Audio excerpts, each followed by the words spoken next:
Hello students, इस video में हम डिस्कस करेंगे कि सिंपल पास्ट टेंस के सभी पॉजिटिव सेंटेंसेस के जब हम एक्टिव से पैसिव वॉइस बनाते हैं तो उनमें क्या क्या चेंजेस होते हैं, जिन्हें हम एग्जांपल्स की मदद से समझेंगे और साथ ही जानेंगे कि पास्ट टेंस की पैसिव वॉइस बनाते समय किन किन नियमों का इस्तेमाल होता है।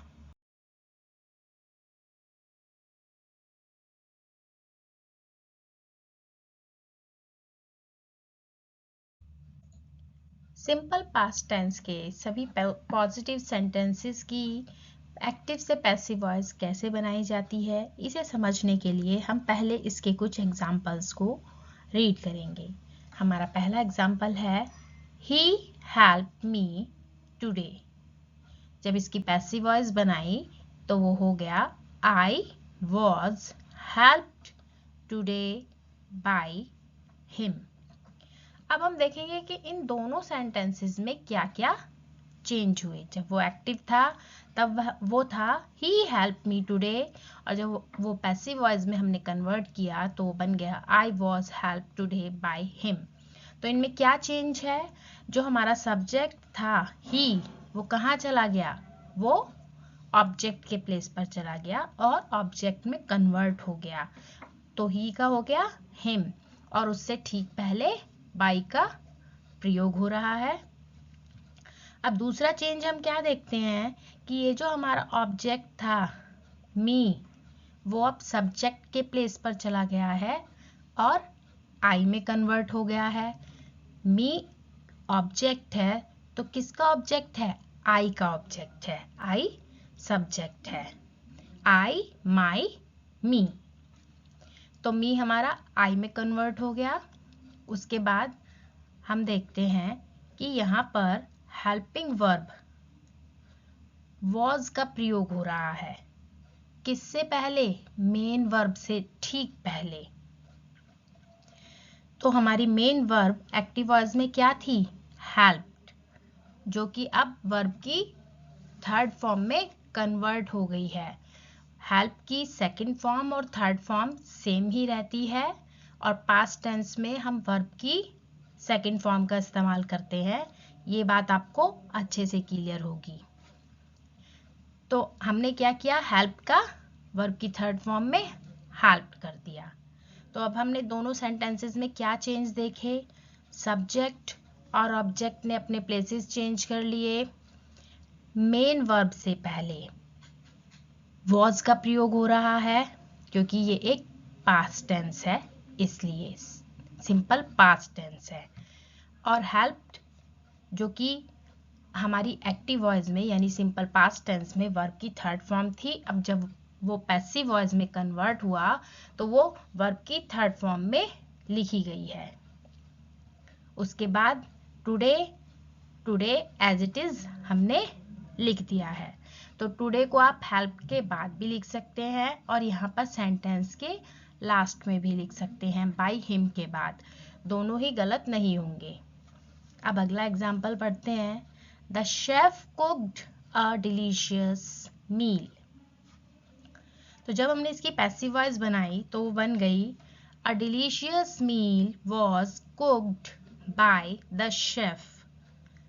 अब हम दोनों सेंटेंस में क्या नोट कर रहे हैं कि जो हमारा सब्जेक्ट था द शेफ, वो ऑब्जेक्ट के प्लेस पर चला गया, और अ डिलीशियस मील जो कि हमारा ऑब्जेक्ट था वो कहाँ चला गया? वो सब्जेक्ट के प्लेस पर चला गया। अब जो हमारी मेन वर्ब है वो वर्ब की सेकंड फॉर्म में लिखी हुई है, वो वर्ब की थर्ड फॉर्म में कन्वर्ट हो गई है। जो कुक होता है, कुक जो वर्ब है उसकी सेकंड फॉर्म और थर्ड फॉर्म दोनों सेम होती हैं। तो कुक का सेकंड फॉर्म हमारे सिंपल पास्ट टेंस में लिखी हुई थी, जो पैसिव वॉइस बनाते समय, सिंपल पास्ट टेंस का पैसिव वॉइस बनाते समय वर्ब की थर्ड फॉर्म में कन्वर्ट हो गई, जो कि कुक्ड का कुक्ड ही रहा। और उसके ठीक पहले हमने हेल्पिंग वर्ब वॉज का प्रयोग किया है। वॉज का प्रयोग हमने क्यों किया है? वॉज का प्रयोग हमने सिंगुलर और प्लूरल को ध्यान में रखकर करा है।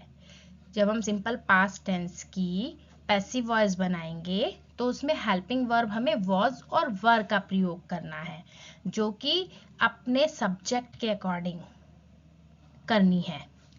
तीसरा एग्जाम्पल देखते हैं।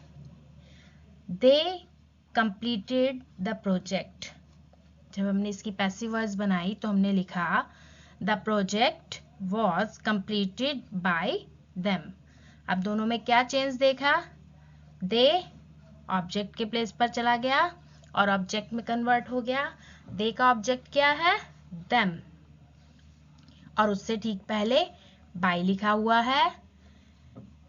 सब्जेक्ट जो हमारा ऑब्जेक्ट था द प्रोजेक्ट, वो सब्जेक्ट के प्लेस पर चला गया। उसके ठीक बाद हमने हेल्पिंग वर्ब लगाई। सब्जेक्ट के अकॉर्डिंग हमने हेल्पिंग वर्ब वॉज या वर का प्रयोग किया है। कंप्लीटेड जो वर्ब की सेकंड फॉर्म है वो वर्ब की थर्ड फॉर्म में कन्वर्ट हो चुकी है।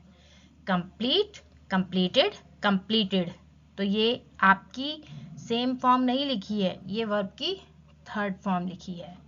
तो ये तो कुछ एग्जाम्पल्स थे जिनको हमने समझा, जिससे हमें आगे जो हम एक्सरसाइज करेंगे थोड़ा सा कॉन्सेप्ट क्लियर हो जाए कि आखिर सिंपल पास्ट टेंस से जब हम पैसिव वॉइस बनाते हैं तो उनमें क्या क्या चेंजेस होते हैं।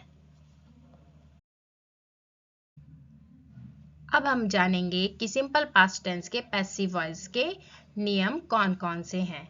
हमारा पहला नियम है, इस टेंस के सब्जेक्ट के अकॉर्डिंग हेल्पिंग वर्ब वॉज और वर के साथ मेन वर्ब में वर्ब की थर्ड फॉर्म का प्रयोग होता है।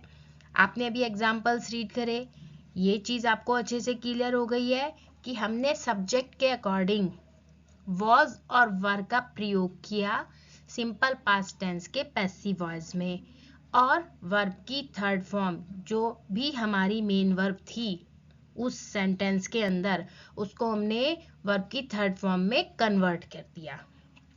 अब दूसरा नियम कहता है कि आई के साथ वॉज लगाना है। ही, शी, इट और जितने भी आपके सिंगुलर नाउन्स हैं उन सभी के साथ भी आपको वॉज का प्रयोग करना है। तो ये चीज भी आपको क्लियर हो गई।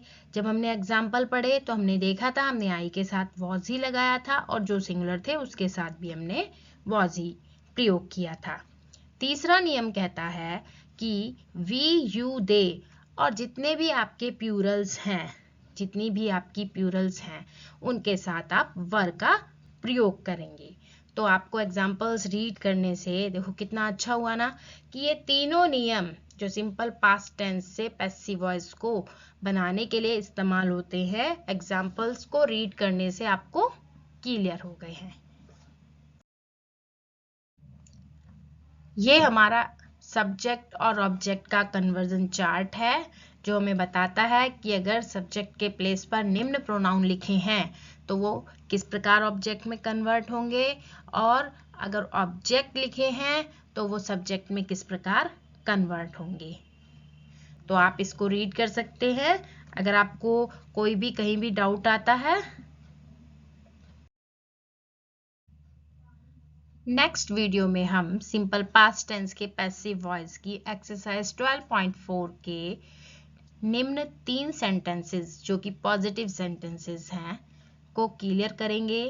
मैं उम्मीद करती हूँ कि इस वीडियो में आपको एग्जाम्पल्स और रूल्स जो कि सिंपल पास्ट टेंस को पैसिव वॉइस में कन्वर्ट करने के लिए ज़रूरी हैं अच्छे से क्लियर हो गए होंगे। Thanks for watching.